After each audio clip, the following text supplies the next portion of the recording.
자, 오늘 이 시간에는 로마서 9장 14절에서부터 23절에 있는 말씀을 통하여서 은혜를 나누고자 합니다. 그래서 말씀의 제목을 15절에서 그랬죠? 15절 보시면 모세에게 이르시되 내가 긍휼히 여길 자를 어떻게 여기고 긍휼히 여기고 불쌍히 여길 자를 불쌍히 여기리라 이렇게 말씀을 하셨는데 이 말씀을 했어요. 내가 긍휼히 여길 자를 긍휼히 여기리라 하는 말씀의 제목으로 수요 예배 시간에 나누어 가겠습니다. 이 본문의 말씀 로마서 이제 9장 14절에서부터 23절까지 있는 말씀은 크게 두 개로 이제 우리가 나눠서 좀 살펴볼 수가 있을 것 같아요. 그래서 18절까지는 14절에서부터 18절까지는 전적으로 하나님의 뜻에 따라서 어떤 백성들은 선택하고 또 어떤 사람은 유기하였다는 말씀이 18절까지 있는 말씀이에요. 전적으로 하나님의 뜻에 의해서 하나님의 주권적인 선택에 의해서 이렇게 된 것이다는 말씀이고요. 두 번째로 19절에서부터 23절까지 있는 것처럼 인간이 이걸 가지고 시비할 수 없다 하는 거예요. 시비할 수 없는 하나님의 예정에 대해서 예를 들어서 19절에서부터 23절까지 있는 말씀, 특별히 토기장의 예를 들어서 설명을 하고 있는 말씀이에요. 자, 첫 번째 대지로 와가지고요.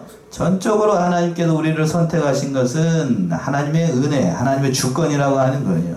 그 말씀 이제 14절에 나오는데 14절 문제 한번 읽어보시겠어요? 그런즉 우리가 무슨 말하리요? 하나님께 불의가 있느뇨? 그럴 수 없느니라. 예. 14절 말씀 이렇게 시작을 했어요.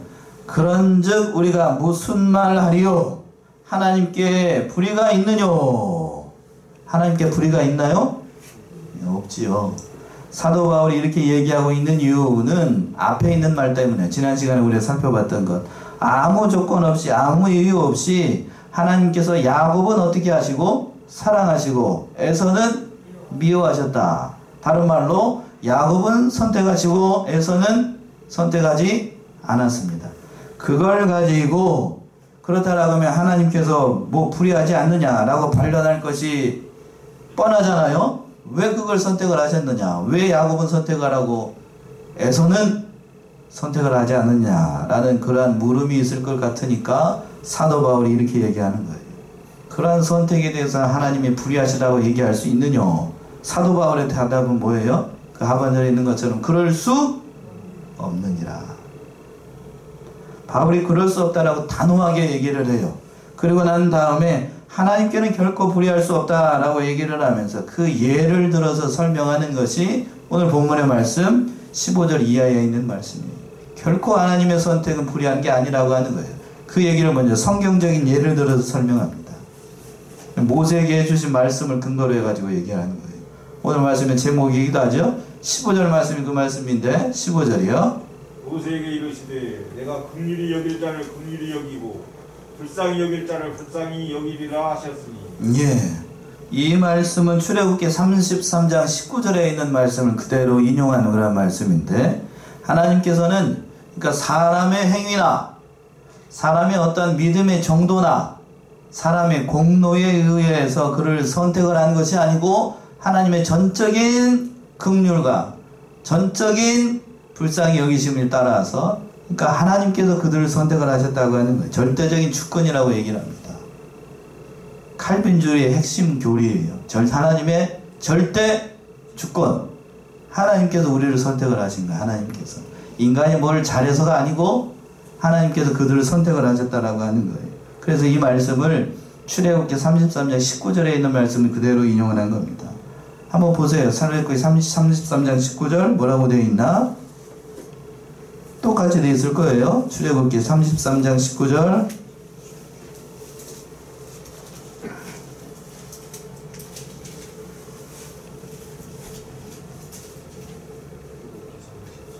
33장 내가 나의 모든 선한 형상을 내 앞으로 지나게 하고 여호와의 이름을 내 앞에 반포하리라. 나는 은혜 줄 자에게 은혜를 주고 긍휼히 여길 자에게 긍휼을 베푸느니라. 예, 이 말씀이에요. 나는 은혜를 줄 자에게 뭐를 주고 은혜를 주고 긍휼히 여길 자를 긍휼히 베풀 것이다. 이 말씀처럼 하나님께서 전적으로 하나님께서 우리를 구원하시는 것은 하나님의 긍휼이에요. 나에게 어떤 나에게 어떤 공로나 나이가 어떻게 잘해서가 아니고 전적으로 하나님의 은혜라고 하는 거예요. 주권을 다른 말로 얘기를 하면 전적인 하나님의 은혜, 다른 말로 하나님의 사랑, 그 얘기예요. 그 얘기예요. 하나님의 구원의 초점이 인간에게 있지 않고 하나님께 있기 때문에 우리가 구원에 흔들리지 않는 거예요. 그 하나님의 주권을 지금 그렇게 얘기를 하고 있는 겁니다.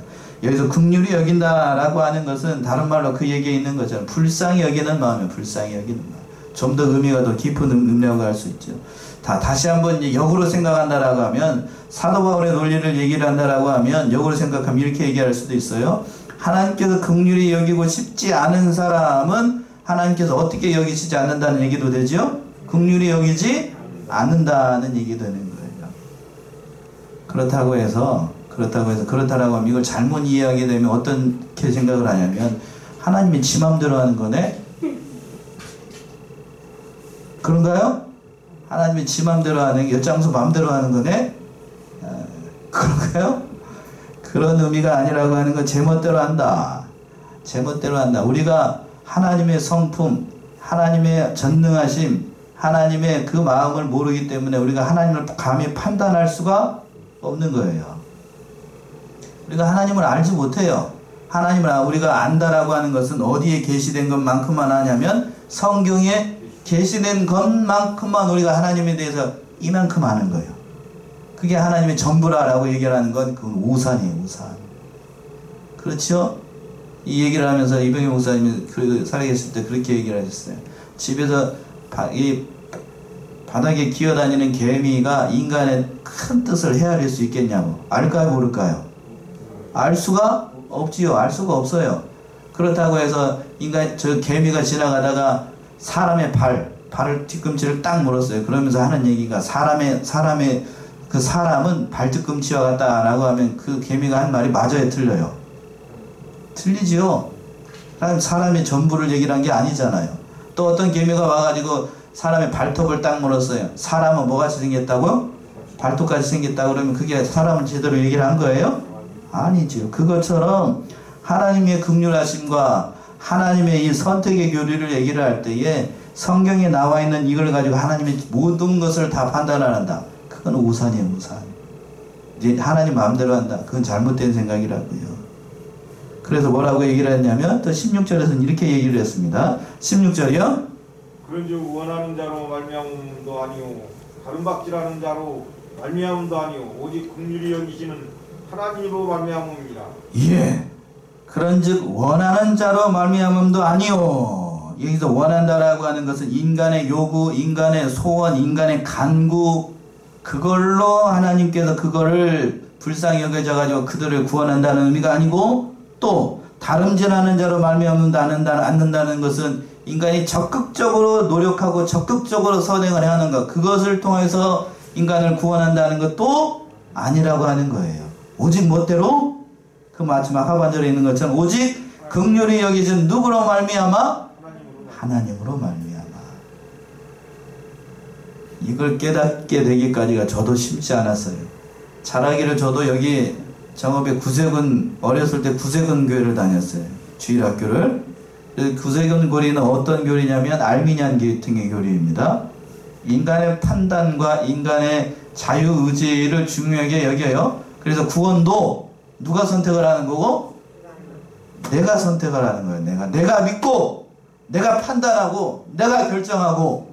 그런데 중학교, 이제 고등학교 가가지고 어디를 들어오게 됐냐면, 이 장로교를 들어와가지고 이 말씀을 들었어요. 그러니까 부딪힐까요? 안 부딪힐까요? 정면으로 부딪힙니다. 정면으로. 이걸 가지고 많이 고민을 했어요. 그래서 대학 다닐 때 제가 대학교 1학년, 2학년 때 칼빈주의에 관련된 그 책을 도서관에 뒤에 앉아서 신학교 다니는 것처럼 그걸 독파를 했어요. 거기 앉아가지고. 그래도 시원치가 않아. 그래서 이 얘기를 저에 대해 여러분들이 가지고 있을 마음은 제가 다 알아요. 지 맘대로 하는 거 아닌가? 저도 그래서 젊었을 때는. 지 맘대로 하는 게 아닌가? 그럼 인간은 꼭두가시가 아닌가? 인간은 로봇가 아닌가? 그럼 사람이 할 수 있는 건 뭔가 도대체? 아무것도 없지 않은가? 아무것도 없는 게 정답이더라고요. 뭐가 없는 게 정답이라고요? 아무것도 할 수 없어요. 아무것도. 그걸 깨닫게 되기까지가 쉽지 않았어요. 쉽지 않았어요. 오직 하나님으로 말미암아 우리가 구원을 얻는다는 말씀이에요. 하나님으로 말미암아. 구원의 소망이 인간에게 있다라고 하면 그 구원은 흔들려요. 뭔 얘기인지 아시겠어요? 내가 판단하고 내가 결정한 것으로 구원이 결판이 난다라고 하면 여러분의 판단과 여러분의 가치관과 여러분의 가지고 있는 사상이 흔들리지 않는다는 보장이 있어요? 있어요? 없다고요. 여러분들이 나이가 들면, 연세가 좀 드시면 기억력이 어떻게 되기가 쉽죠? 흐려져요. 그리고 또 어떤 사람들은 죄송한 얘기 좀 뭐에 걸리기도 쉽고 치매에 걸리기도 쉬워요. 그래서 정신이 왔다 갔다 하고 치매에 걸려가지고 하는 얘기가 나는 하나님 안 믿어 이렇게 얘기하면 그 사람이 구원을 받았나요 안 받았나요? 제가 물어보면 여러분 뭐라고 대답하실 것 같으냐면 받은 것 같기도 하고 안 받은 것 같기도 하고 이렇게 얘기해요. 그건 누구에게 달렸죠? 그 사람에게 달리는 게 아니고 누구에게 달렸다고요? 하나님께 달린 거예요. 믿음이 연약하기 때문에 인간이 흔들릴 수 있어요. 어려운 가운데 제가 이 얘기를 듣는 이유가 있어요.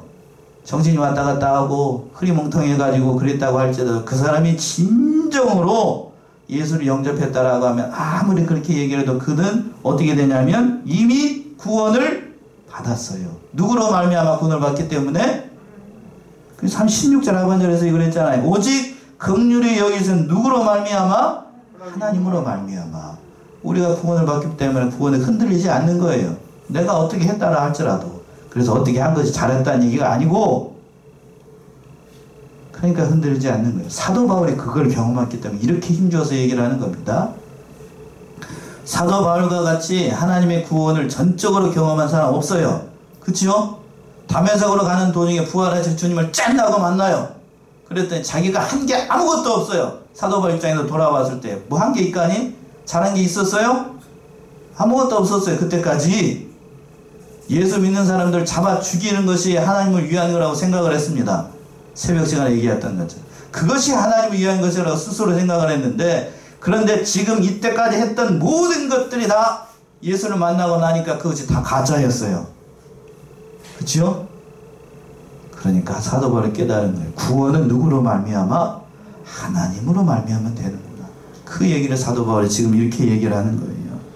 그러면서 또 이제 예를 들어서 설명하고 있기를 또 17절의 말씀이 그 말씀입니다. 17절 성경이 바로에게 이르시되 내가 이 일을 위하여 너를 세웠으니 곧 너로 말미암아 내 능력을 보이고 내 이름이 온 땅에 전파되게 하려 함이로라 하셨으니. 예, 15절과 16절은 택자를 구원한 거예요. 택자, 선택받은 자, 믿음의 사람들을 선택한 것이 하나님의 긍휼에 의해서 선택을 했다는 얘기고 17절은 누구의 일을 들고 있죠? 성경이 누구에 대해서? 바로에게 이르시되. 바로는 택한 사람인가요? 안 택한 사람인가요? 예, 안 택한 사람이에요. 불택자입니다. 근데 뭐라고 그랬냐면 하나님께서 바로에게 말씀을 하십니다.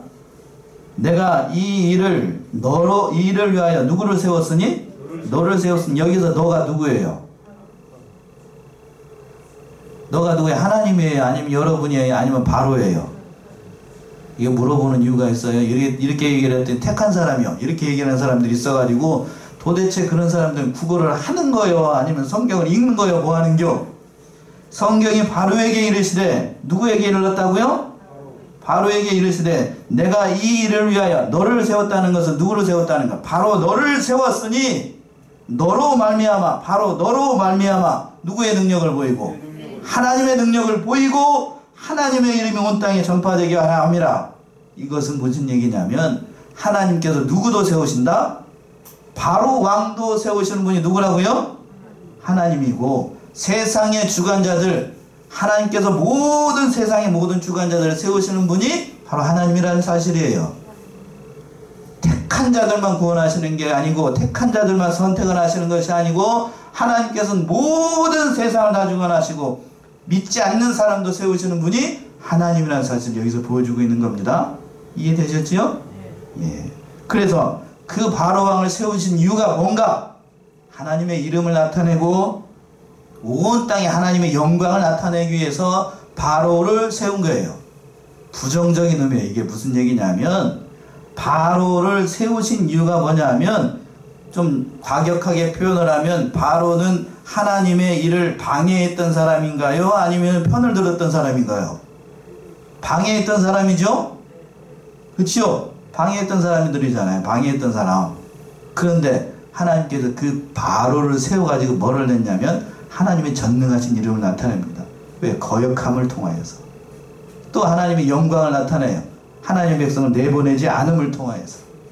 그걸 나타내는 거예요. 그걸 나타내요. 잠언 16장 4절로 한번 가보세요.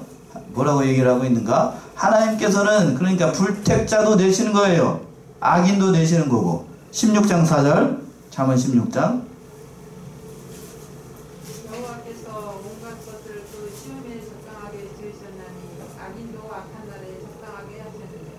예, 정확하게 얘기를 하고 있습니다. 여호와께서 온갖 것을 그 쓰임에 적당하게 지으셨나니 악인도 어떤 날을 위해서? 악한 날에 적당하게 하셨느니라. 악한 날에 쓰려고. 악한 날에 악하게 쓰려고 적당하게 만드신 거예요. 그러니까 바로는 그 마음이 강팍해져 가지고 점점 더 강팍해져 가지고 이스라엘 백성들을 내놓으면 안 되는 거예요. 쉽게 얘기하면 하나님 이렇게 이해하면 훨씬 더 쉬울 것 같아요. 하나님은 연출가예요. 영화를 만드는 연출가. 그리고 바로는 뭐고?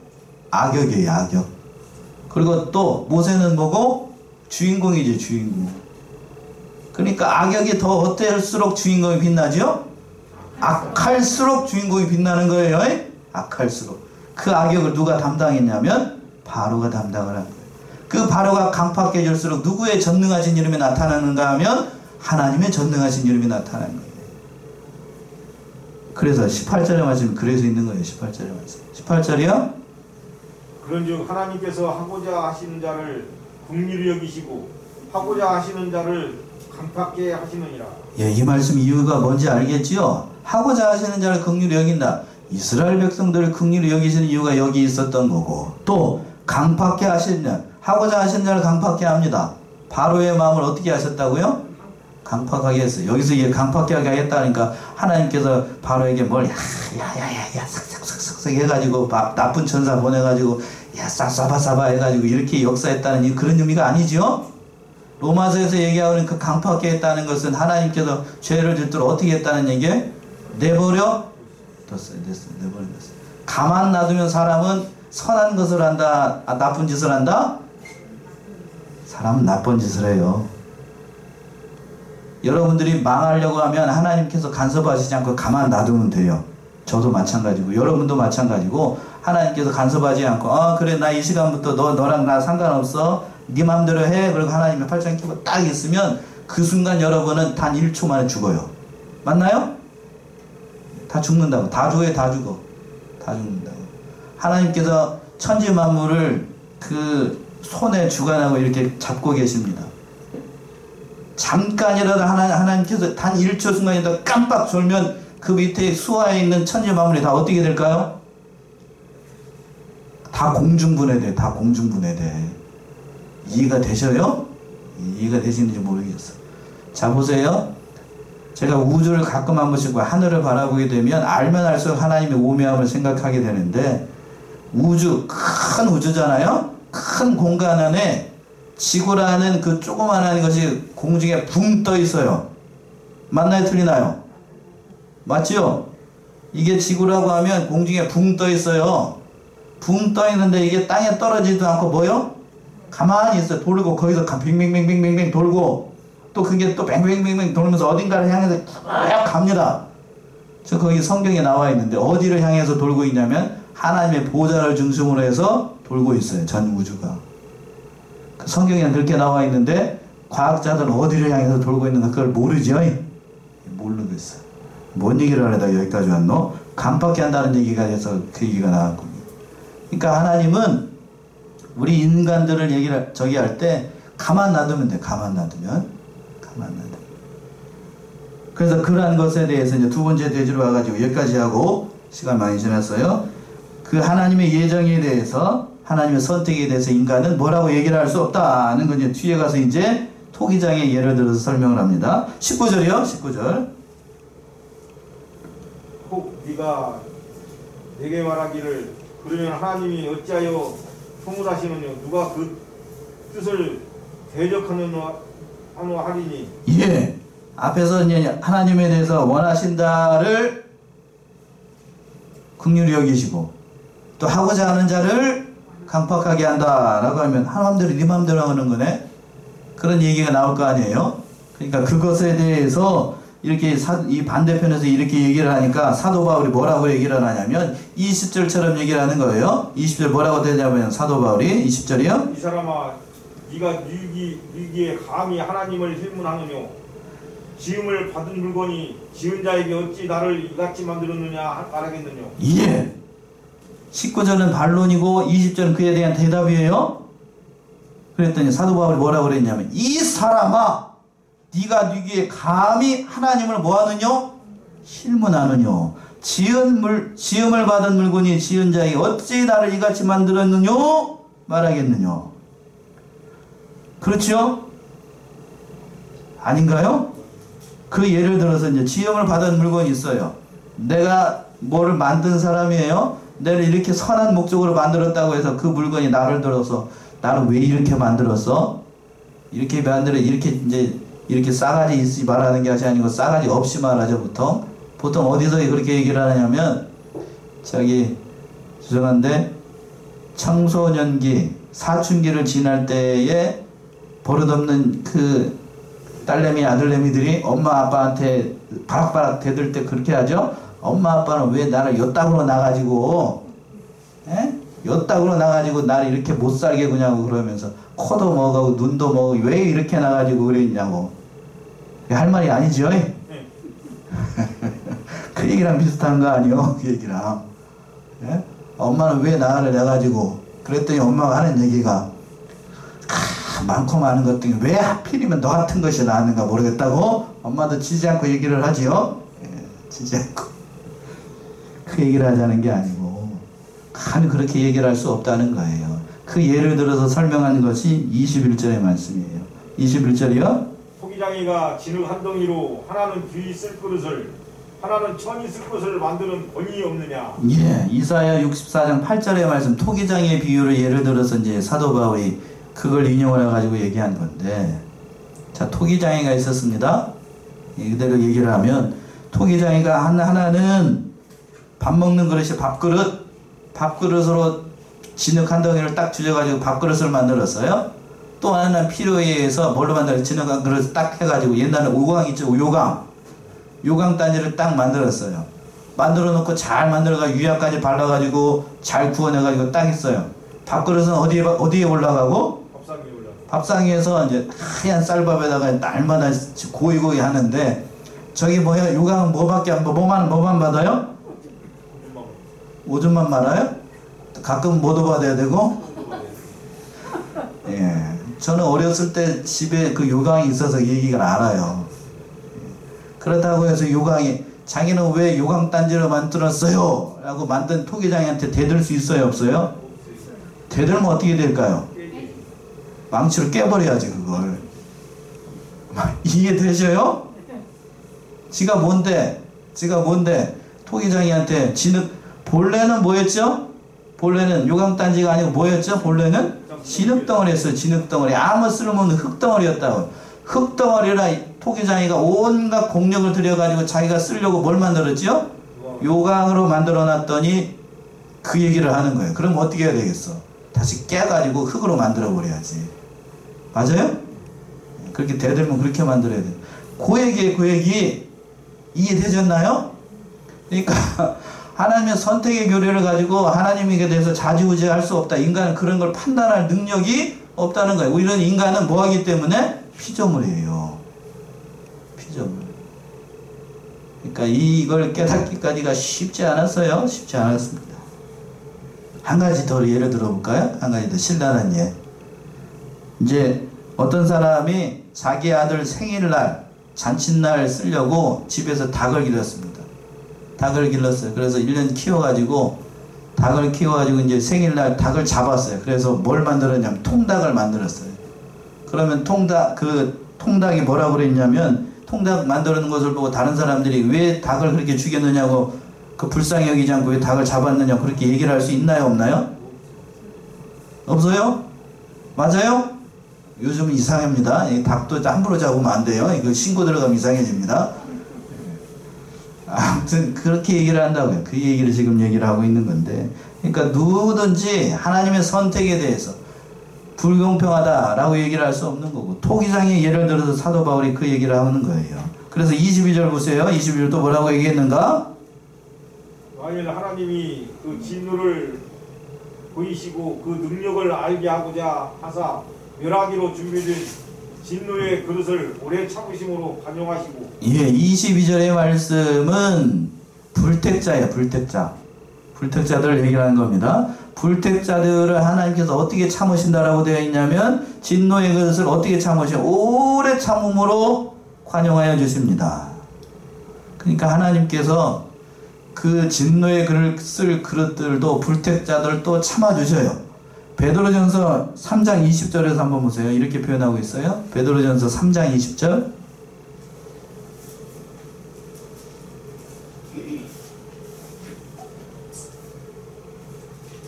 그들은 전에 노아의 날 방주 예리할 동안 하나님이 오래 참고 기다리실 때에 순종치 아니하던 자들이라. 방주에서 물로 말미암아 구원을 얻은 자가 몇 명뿐이지 겨우 8명이라. 예, 하나님께서 이렇게 참아주셨다는 거예요. 한번 다시 한번 보시면, 그들은 전에 노아의 날 방주 예비할 날 동안에 하나님이 어떻게 참고?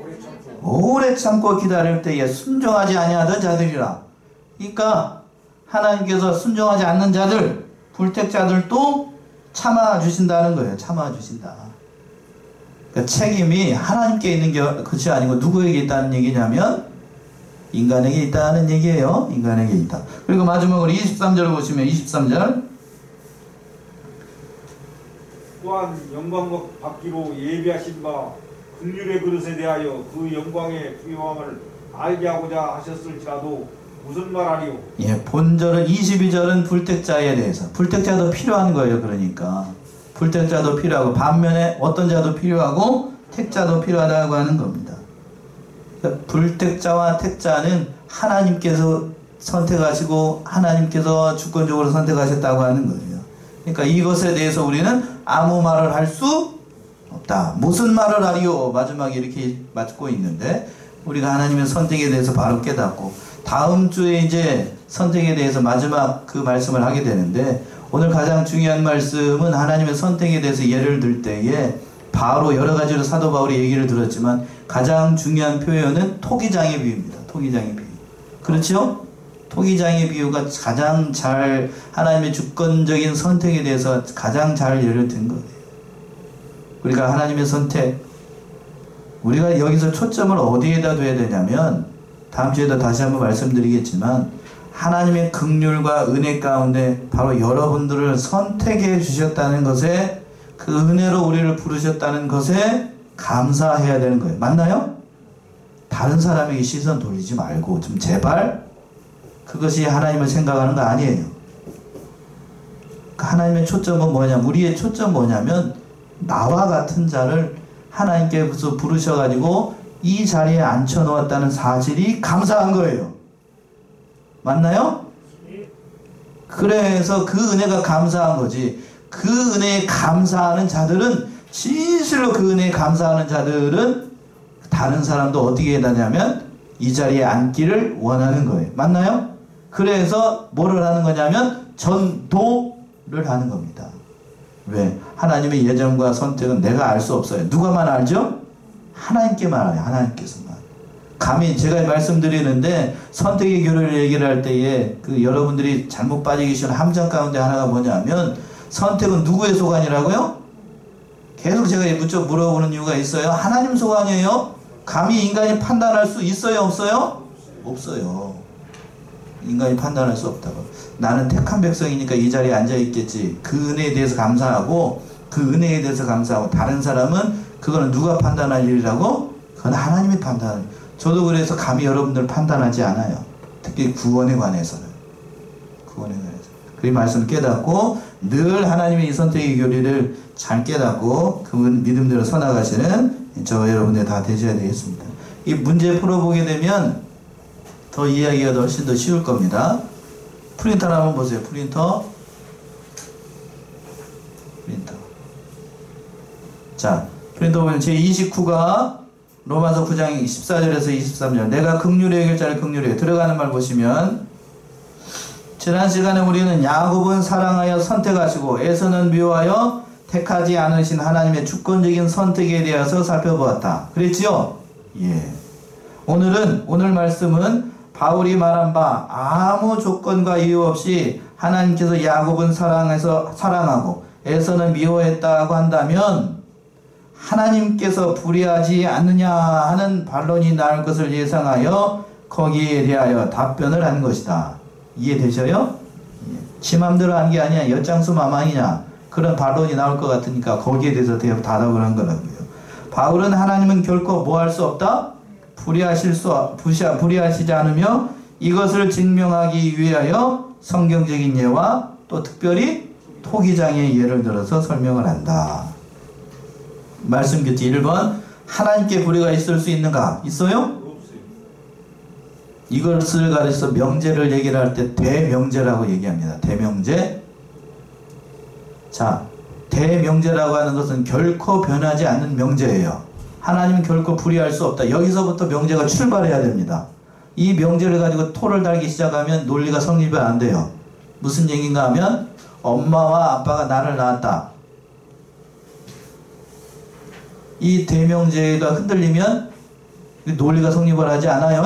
그 얘기. 자, 여기서부터 출발해야 합니다. 2번 긍휼히 여길 자를 긍휼히 여기고 불쌍히 여길 자를 불쌍히 여기는 것은 누구로 말미암아 이루어지는가?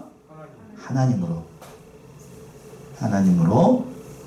자, 3번 하나님께서 이 일을 위하여 세웠고 하나님의 능력과 그 이름을 온 땅에 전파되게 하려고 세운 자는 누구인가? 17절에서 바로 긍정적인 의미에서 세웠다는 걸까요? 아니면 부정적인 의미에서 세웠다는 걸까요?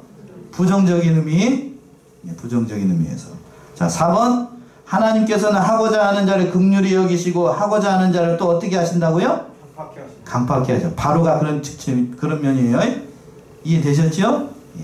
자, 5번 지음을 받은 물건이 지은 자에게 어찌 나를 이같이 만들었느냐고 힐문할 수 있는가? 없어요. 없습니다. 그 예를 들어서 한 것이 6번이에요. 6번 진흙 한 덩어리로 하나는 귀에 쓸 그릇을 하나는 천에 쓸 그릇을 만드는 권한은 누구에게 있어요? 토기장에게 있어요. 토기장 옆에 치고 하나님 쓰셔요. 그러니까 하나님께서 그렇게 만드셨어요. 그러면 잡아봅시다. 100번 양보를 해가지고 그 밥그릇하고 요강이 우리가 됐다라고 한번 얘기해 봅시다. 밥그릇은 뭐만 하면 되죠? 밥상에서 뭐만 받으면 돼? 밥만 받으면 돼요.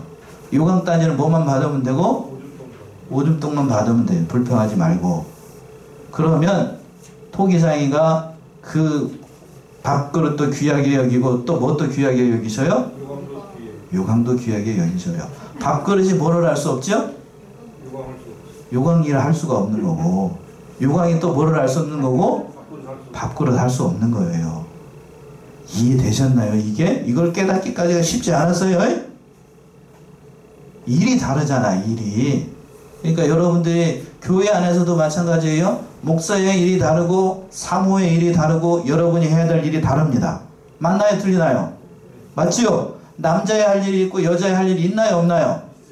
있어요. 그것에 대해서 도전하면 살지 말자는 얘기예요. 그 얘기. 이해되시나요? 그렇게 되면 질서가 다 깨져버려요. 질서가. 그 얘기입니다. 예, 그 얘기. 자, 마지막으로 나가는 말 봅시다. 나가는 말. 특별히 바울은 인간이 절대 주권을 가지신 하나님의 선택과 유기에 대하여 불의하다고 항거할 수 없음을 무슨 비유로? 토기장의 비유를 들어서 설명하고 있다. 즉 토기장이가 자기의 뜻에 따라 토기를 만들어 혹은 귀하게 혹은 천하게 쓸지라도 토기가 토기장에게 항변할 수 없듯이 하나님의 주권적 선택과 작정에 의해 혹자는 선택되고 혹자는 버림을 받았다고 해도 인간은 하나님께 결코 항변할 수 없다는 것이다. 하나님은 피조물의 인간들에 대해 모든 일들을 자신의 깊으신 뜻에 따라 행하실 절대 주권을 가지고 계시며 그러한 주권에 의해 절대 공의롭고 선한 경륜 속에서 선택과 유기를 하심으로 인간이 그것에 대해서 왈가왈부할 수 없다는 것이다. 왜 왈가왈부하는가? 왜 이렇게 반론을 제기하는가? 그는 하나님이 뭐하다고 생각하지 않냐면 공의롭다고 생각하지 않고 선하다고 생각하지 않기 때문이에요. 맞아요? 그러니까 대드는 거예요. 그러니까 그게 마귀의 수법이에요. 마귀의 수법. 마귀. 마지막으로 마지막 하반절에 우리가 자신의 구원을 위해서 한 일은 아무것도 제가 깨달은 거예요. 아무것도 없습니다. 오직 하나님께서 모든 것을 미리 준비하시고 우리를 부르셨으며 이것에 대해 믿음으로 순종한 것이 우리가 한 일의 전부이다. 우리가 한 일이 있죠. 그래도 뭐 한 거? 믿음으로 순종한 거예요. 그런데 심지어 이것조차도 하나님의 주권적 섭리에 의한 은혜라는 것이 누구의 주장이요? 바울의 주장. 내가 한 게 그러니까 아무것도 없어요. 실로 모든 것이 은혜로 주신 거예요. 은혜로 주신 거. 그러니까 은혜가 아니면 이 자리에 앉아있을 사람이 한 사람도 없는 겁니다. 그 은혜 우리가 감사하고 늘 믿음으로 서나가시는 저와 여러분들이 다 되셔야 되겠습니다. 기도하겠습니다.